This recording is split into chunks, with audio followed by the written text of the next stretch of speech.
राधे राधे प्रिय दर्शक बंधुओं, एक बार फिर आपका स्वागत है हमारे YouTube चैनल कृष्ण की आवाज मोटिवेशन में। प्रिय दर्शक बंधुओं, आज फिर एक नया वीडियो, एक नई कहानी लेकर के हम हाजिर हुए हैं। प्रिय दर्शक बंधुओं, आज की जो कहानी है, आज का जो प्रसंग है, ये बड़ा ही मोटिवेशनल है, बड़ा ही ज्ञानवर्धक है। प्रिय दर्शक बंधुओं, एक बूढ़े कौवा ने बताया कि किस चीज का दान करने से औलाद पर आने वाली मृत्यु भी टल जाती है। प्रिय दर्शक बंधुओं, कहानी में आगे बढ़ने से पहले अगर आप हमारे चैनल पर पहली बार आए हैं तो चैनल को सब्सक्राइब करें और बेल आइकन अवश्य दबाएं ताकि हमारी हर आने वाले वीडियो का नोटिफिकेशन सबसे पहले आपको मिले, जिससे आप हमारी हर वीडियो से प्राप्त ज्ञान का अपने जीवन में लाभ उठा सके। तो आइए कहानी शुरू करते हैं। प्रिय दर्शक बंधुओं, आज की यह प्यारी सी कहानी, यह प्यारा सा वीडियो आपके लिए है। प्रिय दर्शक बंधुओं, प्राचीन समय की बात है। किसी जंगल में एक पर्वत के शिखर पर कुछ पक्षियों की सभा हो रही थी। सभी पक्षी घेरा बनाकर बैठे हुए थे। सभी पक्षियों के बीच ज्ञान चर्चा चल रही थी। प्रिय दर्शक बंधुओं, सभी पक्षियों के साथ हंसों का राजा भी बैठा हुआ था और मोर मोरनी का जोड़ा भी वहां विराजमान था और सभा में कौवों का मंत्री भी मौजूद था। प्रिय दर्शक बंधुओं, उस ज्ञान चर्चा में एक प्रश्न निकाल कर आया। ज्ञान चर्चा के बीच एक चिड़िया ने एक प्रश्न उठाया। चिड़िया ने बोला कि एक धर्म ज्ञानियों, मेरे मन में एक अजीब प्रश्न चल रहा है और प्रश्न कुछ ऐसा है कि क्या संसार में कोई काम ऐसा भी है जिससे मृत्यु को भी टाला जा सकता है? क्योंकि कहते हैं मृत्यु का समय अटल होता है। जब जिसकी मृत्यु आ जाती है तब उस समय ना कोई एक पल घटा सकता है और ना कोई एक पल बढ़ा सकता है। क्या कभी ऐसा हुआ है कि किसी ने मृत्यु को भी टाल दिया हो? प्रिय दर्शक बंधुओं, जब ये प्रश्न सभा में आया तो ऐसा प्रश्न सुनकर सारे पक्षी चुप हो गए। किसी के पास इस प्रश्न का कोई जवाब नहीं था, क्योंकि सब जानते थे कि मौत किसी पर रहम नहीं करती है और मौत के सामने किसी की इच्छा काम नहीं करती। सभी पक्षी विचार करने लगे, ये कैसा अजीब प्रश्न है। मृत्यु को टालते हुए तो हमने आज तक किसी को नहीं देखा। ऐसा कोई तरीका है जिससे मृत्यु को भी पीछे हटाया जा सके? प्रिय दर्शक बंधुओं, सभी पक्षी इस प्रश्न को सुनकर अपना अपना विचार रख रहे थे। तभी एक कौवा कहता है कि एक पक्षियों में आपके प्रश्न का उत्तर देना चाहता हूँ कि कैसे और किस काम के करने से मृत्यु भी टल जाती है। प्रिय दर्शक बंधुओं, कौवे की यह बात सुनकर सभी पक्षी उसका उपहास बनाने लगे। कहने लगे कि देखो, अब एक कौवा हमें ज्ञान देगा। क्या हमारे इतने बुरे दिन आ गए हैं कि हमें एक कौवे जैसे मूर्ख पक्षी से ज्ञान लेना पड़ेगा? प्रिय दर्शक बंधुओं, अब कौवा कहता है कि पक्षियों, पहले आप लोग मेरी बात सुन लीजिए और अगर आपको मेरी बात पसंद नहीं आए, मेरा जवाब पसंद नहीं आए, उसके बाद आप जो चाहे वह कह सकते हैं। प्रिय दर्शक बंधुओं, कौवा कहता है कि हे पक्षियों, आज तक जिन लोगों ने अपनी मृत्यु टाली है उन्होंने ये काम अपनी तपस्या के बल से किया है।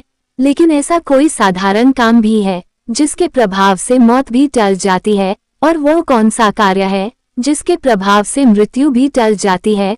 प्रिय दर्शक बंधुओं, अब तो वो कौवा कहता है, हे पक्षियों, मेरी बात ध्यान देकर सुनना।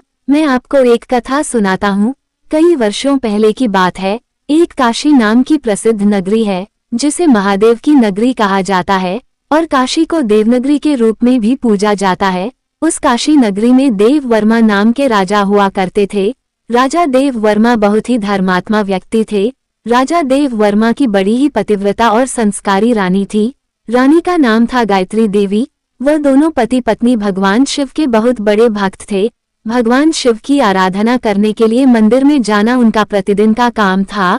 प्रिय दर्शक बंधुओं, कौवा आगे पक्षियों से कहता है, हे पक्षियों, कहानी शुरू हो चुकी है, अब इसे ध्यान से सुनना। राजा देव वर्मा धर्मपूर्वक अपने राज्य का संचालन कर रहा था।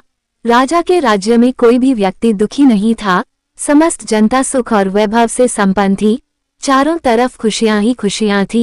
एक ही घाट पर गाय और सिंह पानी पिया करते थे। दर्शक बंधुओं, कौवा आगे पक्षियों को सुना रहा था कि हे पक्षियों, इसी प्रकार धीरे धीरे कुछ समय बीत गया, परंतु राजा के यहाँ कोई संतान पैदा नहीं हुई। राजा की आयु ढल चुकी थी, लेकिन उनके घर में अभी भी कोई बालक पैदा नहीं हुआ। एक दिन की बात है कि सुबह सुबह महाराज देव वर्मा अपने नगर की एक प्रसिद्ध गली से निकाल कर जा रहे थे और उधर से एक झाड़ू वाली और उसका पति गली में झाड़ू लगा रहे थे। जब उन दोनों ने सामने से राजा को आते हुए देखा तो वह दोनों पति पत्नी अपने स्थान पर मुंह फेर कर खड़े हो गए। उन दोनों का ऐसा व्यवहार देखकर राजा देव वर्मा को अच्छा नहीं लगा। महाराज उस समय तो भगवान शिव की पूजा करने मंदिर जा रहे थे, इसलिए उन दोनों से कुछ नहीं कहा। लेकिन जब वह राज दरबार में आए तो उन्होंने अपने एक सैनिक को बुलाकर कहा कि तुम जाओ और उस झाड़ू लगाने वाले को बुलाकर ले आओ, उससे मुझे कुछ बात करनी है। प्रियदर्शक बंधुओं, वह सैनिक उस झाड़ू वाले के घर जाता है जिसने महाराज को देखकर के मुंह फेर लिया था। सैनिक ने उसे सारी बात बताई कि तुम्हें राजा साहब ने दरबार में बुलवाया है। वह झाड़ू लगाने वाला मन में विचार करने लगा कि महाराज का आदेश है, इसलिए चलना पड़ेगा, लेकिन पुत्र ही राजा का मुंह देखना बहुत बुरा होगा। प्रियदर्शक बंधुओं, वह झाड़ू लगाने वाला उस सैनिक के साथ राजा के दरबार के लिए चल देता है और कुछ समय के बाद महाराज के दरबार में वह जाकर खड़ा हो जाता है और राजा को दंडवत प्रणाम करता है। महाराज कहने लगे हैं, एक भाई, आप मुझे एक बात बताओ, आज प्रातःकाल जब मैं भगवान शिव के मंदिर के लिए जा रहा था तो तुम दोनों ने मुझे देखकर अपना मुंह क्यों फेर लिया? प्रियदर्शक बंधुओं, वह हरिजन बड़ा ही निर्भय था। कहने लगा है, महाराज आप भले ही मुझे मृत्यु दंड दे दो तो भी मुझे कोई इतराज नहीं है, परंतु मैं सत्य ही बोलूंगा। एक महाराज, आपके यहाँ तो परम विद्वान और श्रेष्ठ ऋषिगर राजपुरोहित विराजमान है, अगर मैं गलत बोलूं तो आप इनसे पूछ लेना। सुबह सुबह आपका कोई मुंह देख लेता है तो उसका पूरा दिन खराब हो जाता है। क्योंकि आप संतानहीन राजा हो, इसलिए मैंने आपको देख करके अपना मुंह फेर लिया था। प्रियदर्शक बंधुओं, राजा देव वर्मा इस बात को सुनकर के बड़े अचंभित हुए। मन में विचार करने लगे, ये व्यक्ति बिल्कुल सही कह रहा है। यदि किसी नगर का राजा पुत्रहीन है तो वास्तव में यह अच्छा नहीं है। प्रियदर्शक बंधुओं, राजा ने उस झाड़ू वाले को उसके घर भेज दिया और मन में विचार करने लगा कि अब तो मुझे भगवान शिव के यहाँ जाकर एक पुत्र प्राप्ति यज्ञ कराना चाहिए। प्रियदर्शक बंधुओं, ऐसा विचार करके राजा अपने महल में आए और अपनी महारानी से कहने लगे कि हे रानी, हमारे नगर के लोगों को हमारा मुंह देखने से बहुत तकलीफ होती है, क्योंकि हम संतानहीन हैं, हमारी कोई संतान नहीं है, न कोई वंश है। चलिए भगवान भोलेनाथ से आराधना करेंगे कि वो हमें एक पुत्र प्रदान करें। प्रियदर्शक बंधुओं, यही विचार करके राजा देव वर्मा और रानी गायत्री देवी दोनों भगवान शिव के मंदिर में जाते हैं और वहां जाकर उन्होंने पुत्र प्राप्ति यज्ञ का आयोजन किया। अब राजा रानी के पुत्र प्राप्ति यज्ञ करने पर भी संतान उत्पन्न न हुई। राजा का पुत्र प्राप्ति यज्ञ भी निष्फल हो गया। इधर जो यज्ञ करने वाला पंडित था वो भी यह जानकर बड़ा चिंतित हुआ कि आज तक मैंने जितने भी यज्ञ कराए हैं कोई भी यज्ञ निष्फल नहीं गया है। लगता है राजा का भाग्य ही खोटा है। राजा के भाग्य में भगवान ने कोई संतान लिखी ही नहीं है, इसलिए तो पुत्र प्राप्ति यज्ञ निष्फल हो गया। प्रियदर्शक बंधुओं, इधर पर्वत के शिखर पर वह कौवा कहता है कि पक्षियों, राजा देव वर्मा भी बड़ा धैर्यवान था। इस बात से राजा बिल्कुल भी विचलित नहीं हुआ। राजा बड़ा ही धैर्य धारण करने वाला था। उसने अपने मंत्री से कहा, मंत्री जी, आप मेरी अनुपस्थिति में राज्य का संचालन करो, मैं अब भगवान शिव की आराधना करूंगा। ऐसा निश्चय करके राजा भगवान शिव के मंदिर में बैठकर उनकी तपस्या करने लगता है और इस तरह से धीरे धीरे तपस्या करते हुए राजा को 5 महीने गुजर जाते हैं। इधर भगवान शिव भी सोचने लगे कि मुझे अपने इस भक्त के पास जाना चाहिए। कुछ समय बाद भगवान शिव राजा के सामने प्रकट होते हैं और कहने लगे, हे राजन, मैं तुमसे अति प्रसन्न हूँ, वरदान मांगो, तुम मुझसे क्या वरदान चाहते हो? राजा ने कहा, हे भगवान, आप तो अंतर्यामी हो, सबके मन की बात जानते हो। कहते हैं जैसे हंस बिना सागर सूना है, कोयल बिना जैसे बाग सूना है, इस तरह पुत्र बिना कुल सूना होता है। प्रियदर्शक बंधुओं, राजा की बात सुनकर भगवान शिव बोले, हे राजन, वैसे तो तुम्हारे भाग्य में 7 जन्मों तक कोई संतान नहीं है, परंतु तुमने मेरी आराधना की है, मैं इसलिए तुम्हें एक पुत्र प्रदान कर रहा हूँ। लेकिन ध्यान रखना, उस पुत्र की आयु मात्र 25 वर्ष होगी। 25 वर्ष तक वह तुम्हें पुत्र का सुख देकर पुनः अपने स्थान को लौट जाएगा। राजा ने सोचा, चलो 25 वर्ष ही सही, कम से कम संतानहीन होने का कलंक तो मिट जाएगा। राजा ने कहा, जो भी हो भगवान, आप मुझे पुत्र प्रदान कर दीजिए। गुणवान मनुष्य थोड़े ही समय में बहुत कुछ कर जाते हैं। जीवन भले ही थोड़ा हो पर सत्कर्मों से युक्त होना चाहिए। प्रियदर्शक बंधुओं, उसी समय भगवान भोलेनाथ ने अपने एक गढ़ को बुलाया और उससे कहा कि तुम जाओ 25 साल के लिए इस राजा के पुत्र के रूप में जन्म ले लो। प्रियदर्शक बंधुओं, राजा मंदिर में से भगवान शिव का वरदान लेने के बाद वापस अपने महल में लौट जाता है और वह सूचना अपने राजपुरोहित और महारानी को सुनाता है कि भगवान शिव ने मुझे वरदान दे दिया है, अब हमारे घर में बहुत जल्द पुत्र पैदा हो जाएगा। प्रियदर्शक बंधुओं, अब धीरे धीरे समय व्यतीत हुआ और भगवान शिव के वरदान अनुसार रानी गायत्री देवी गर्भधारण करती है। ये देखकर राजा के घर में खुशी की लहर दौड़ जाती है। राजा बहुत प्रसन्न होता है। समय के अनुसार भगवान शिव के उस महान गढ़ ने राजा के पुत्र रूप में जन्म ले लिया। ये देखकर राजा और रानी बड़े प्रसन्न हुए। संपूर्ण काशी नगर में उत्सव मनाया गया कि महाराज के यहाँ पुत्र का जन्म हुआ है। संपूर्ण नगर को सजाया गया, संपूर्ण नगर में खुशियां मनाई गई, आतिशबाजी छोड़ी गई। प्रियदर्शक बंधुओं, ब्राह्मण ने उस पुत्र का नाम रुद्र प्रताप रखा। धीरे धीरे रुद्र प्रताप बड़ा होने लगा। राजकुमार रुद्र प्रताप अपने पिता की तरह बड़े ही धर्मात्मा और ईश्वर भक्त थे। राजा का पुत्र बड़ी तेजी से बड़ा होने लगा। धीरे समय गुजरता चला गया। इस बात से राजा बहुत प्रसन्न रहता था क्योंकि उसके घर में एक पुत्र जो आ गया था। पुत्र के लाड़ प्यार और लालन पालन में राजा वह बात भूल जाता है कि इस पुत्र की आयु मात्र 25 वर्ष है। प्रिय दर्शक बंधुओं, जब उस पुत्र की आयु 15 वर्ष की होती है तो उन्हीं दिनों की बात है। एक दूसरे नगर का राजा था तेज सिंह। तेज सिंह की एक पुत्री थी वैदेही। वैदेही रूप और यौवन में इंद्र की अप्सराओं की तरह लगती थी। वो एक परम सुंदरी कन्या थी। वो कन्या भी बड़ा दान धर्म किया करती थी। बचपन से ही उसे अपने माँ बाप द्वारा धर्म कर्म करने के संस्कार मिले थे। वो प्रत्येक जीव पर दया रखती थी। सवेरे उठकर सबसे पहले पक्षियों को दाना चुगाती थी और अपने द्वार पर आए हुए किसी भिक्षु और साधु संत को खाली हाथ नहीं लौटाती थी।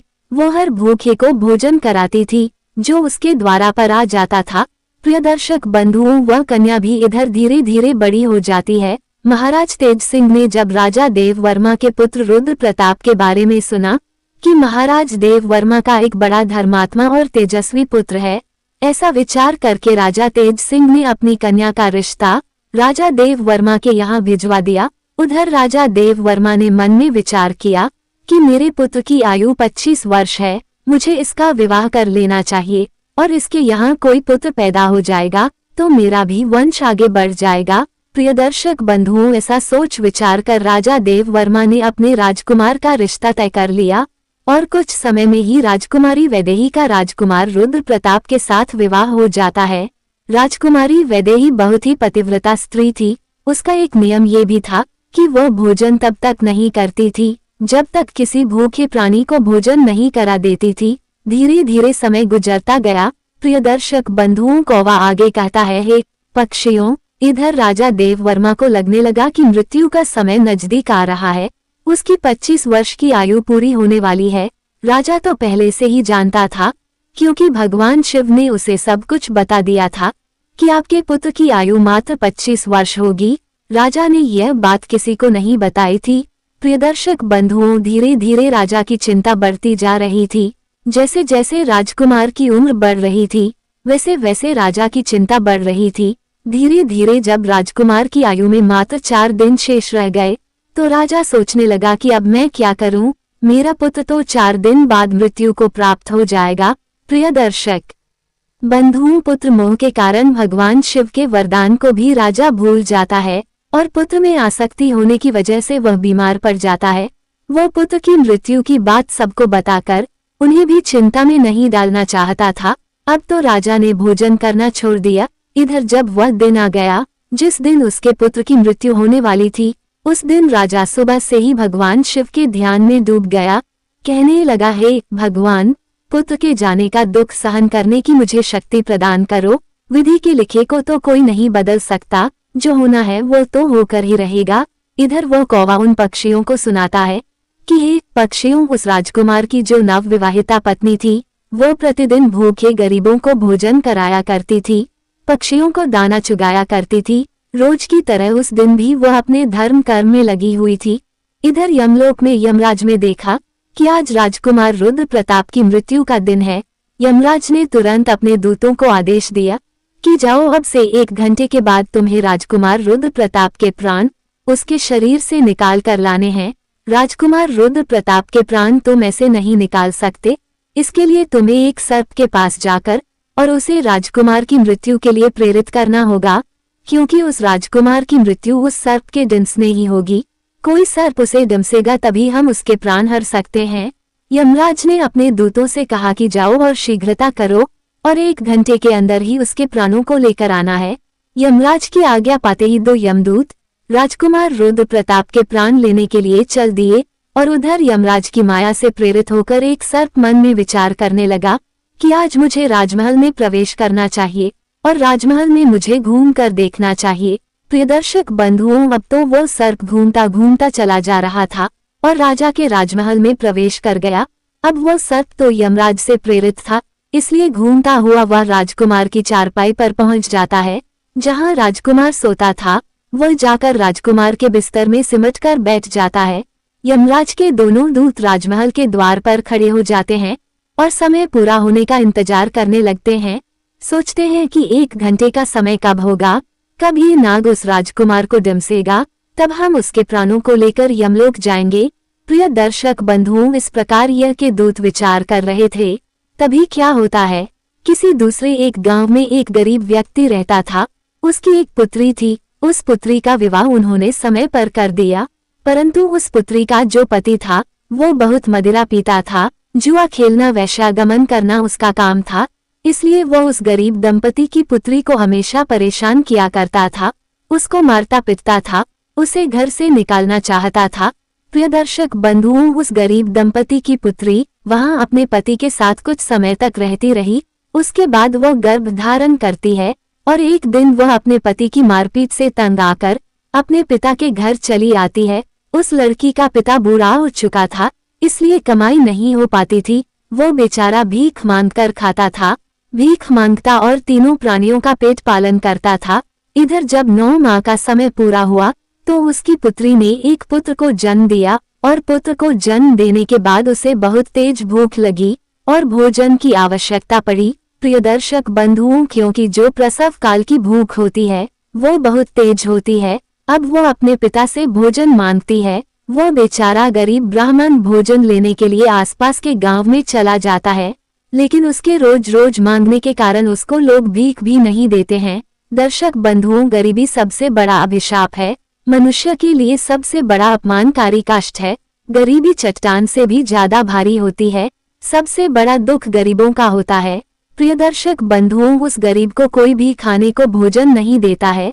उधर उस लड़की की भूख उसे बहुत बेचैन करती जा रही थी, तो वह लड़की अपने पिता से कहने लगी, पिताजी, मैं भूख के मारे मरी जा रही हूँ, बिना भोजन के 3 दिन हो चुके हैं, तुम्हें कुछ भीख में मिला हो तो मुझे खाने को दे दो, नहीं तो मैं मेरे बच्चे को ही खा जाऊंगी। तब वो बूढ़ा आदमी कहता है कि हे पुत्री, तुम इस पुत्र को मत खाना, मैं आज कोशिश करता हूँ, मैं अभी भोजन मांगने के लिए कहीं जाता हूँ, अगर कहीं से कुछ मिल जाता है तो मैं तुम्हें लाकर दे दूंगा। आज मैं काशी नगर में जाऊंगा, वहाँ के जो राजा है उनके द्वारा पर जाकर उनसे कुछ मांगूंगा, यदि कुछ खाने को मिला तो मैं तुम्हें लाकर आवश्यक दूंगा।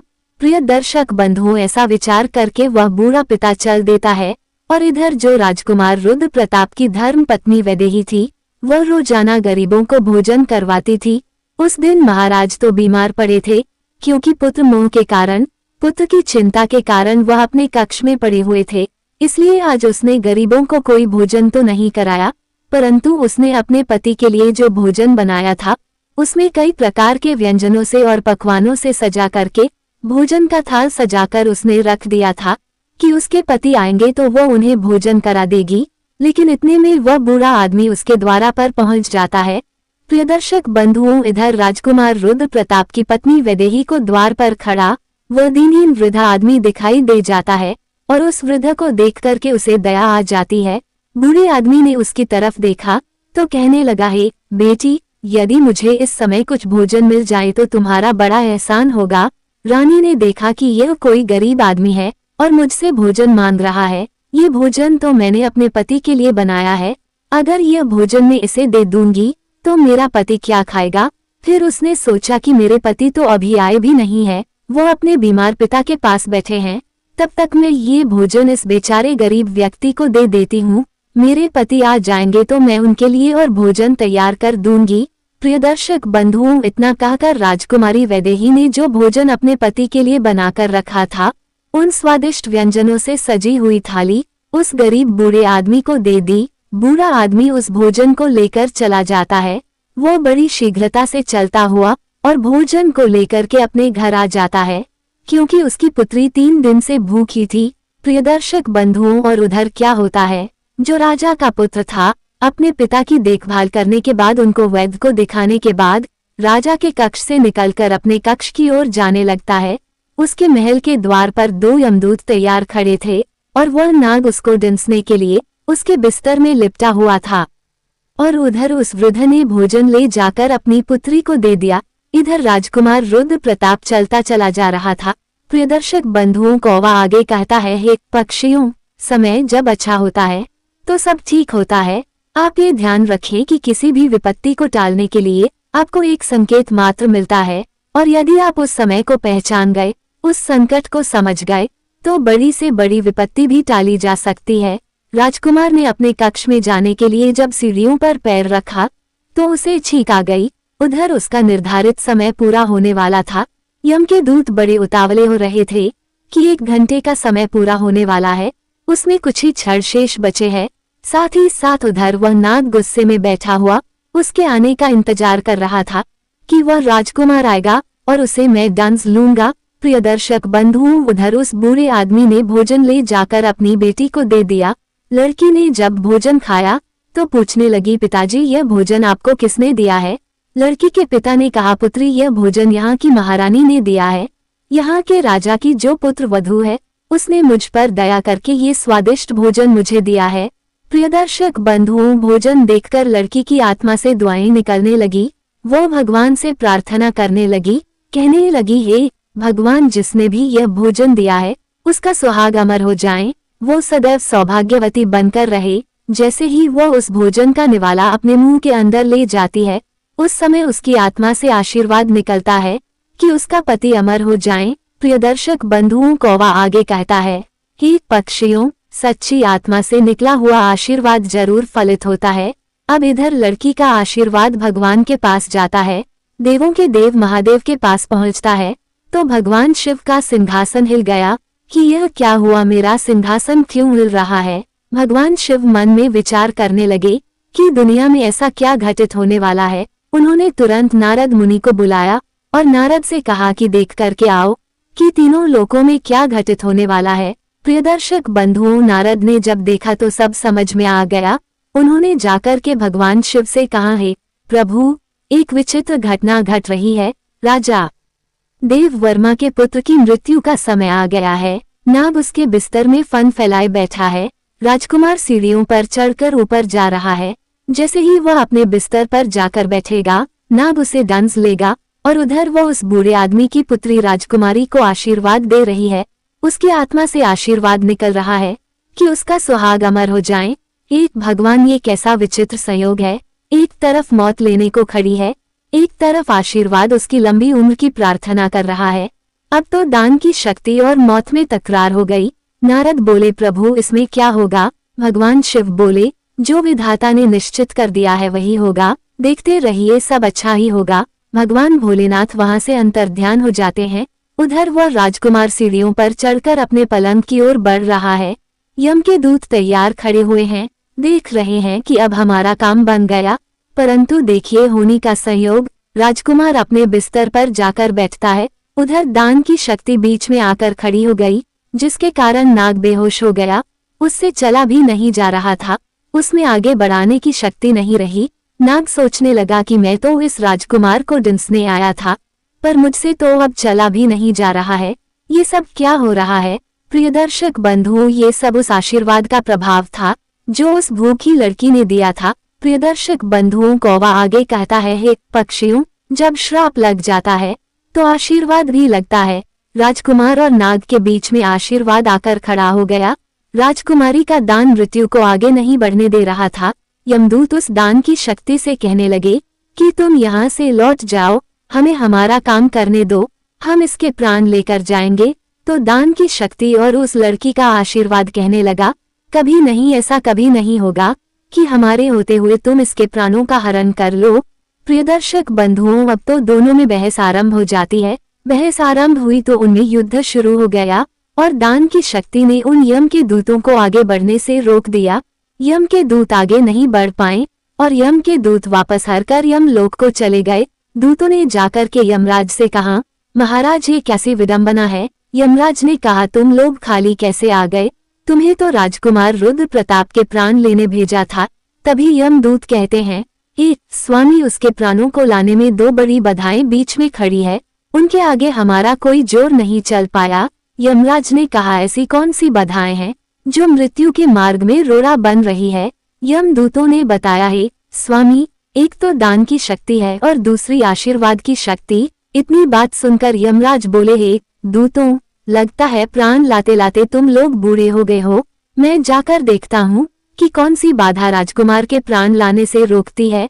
प्रियदर्शक बंधुओं, इधर कौवा कहता है, हे पक्षियों, तब तो यमराज धरती लोक पर स्वयं ही आए।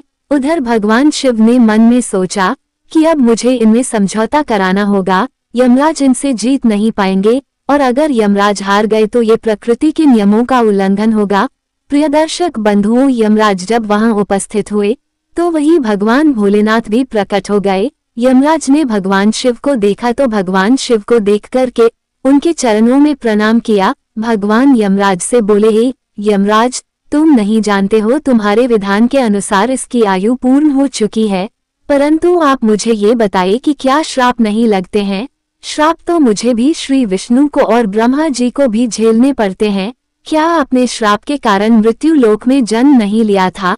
बताओ, तुमने क्यों अवतार धारण किया था? यमराज कहने लगे, हे भगवान, वह तो मुझे ऋषि के श्राप का मान रखना था। तो भगवान भोलेनाथ बोले कि जब तुम एक श्राप का मान रख सकते हो तो उसी तरह से किसी की आत्मा से निकलने वाले आशीर्वाद का भी मान रख सकते हो, उसे आप कैसे निष्फल कर सकते हो? यमराज भगवान शिव से बोले, हे प्रभु, अब इसका उपाय आप ही कीजिए, मैं क्या कर सकता हूँ? तो भगवान शिव यमराज से बोले कि आप इस राजकुमार की आयु 110 वर्ष कर दीजिए और 110 वर्ष बाद इसको आप ले जाना।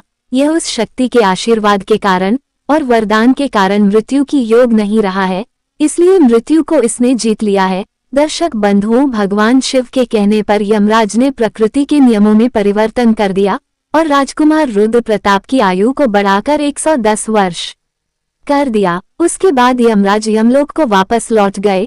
प्रिय दर्शक बंधुओं, इधर राजकुमार रुद्र प्रताप की आयु 110 वर्ष की हो जाती है।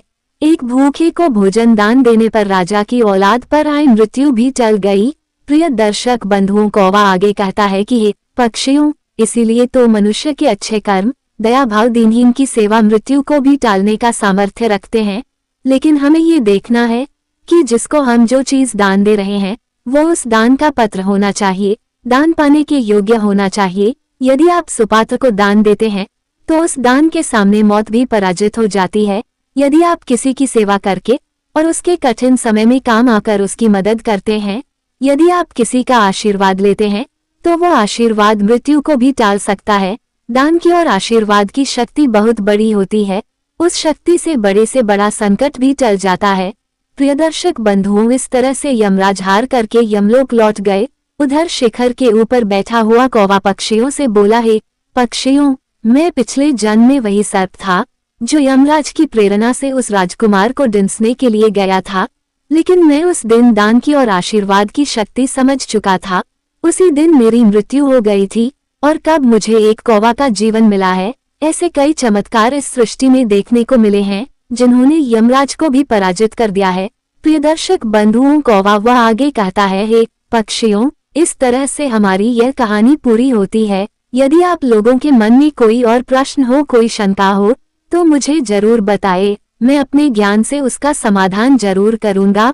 प्रियदर्शक बंधुओं, सारे पक्षियों को कौवा की बात बड़ी पसंद आती है और उन्हें उनके प्रश्नों का उत्तर मिल जाता है। वो सारे पक्षी कौवा को बहुत बहुत धन्यवाद देते हैं।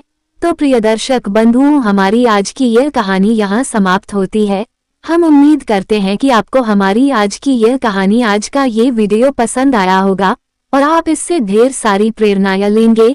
प्रियदर्शक बंधुओं, यदि आपको हमारी कहानी पसंद आई हो तो प्लीज आप हमारे चैनल को सब्सक्राइब करें और भगवान शिव और पार्वती के लिए एक लाइक करना ना भूलें। धन्यवाद।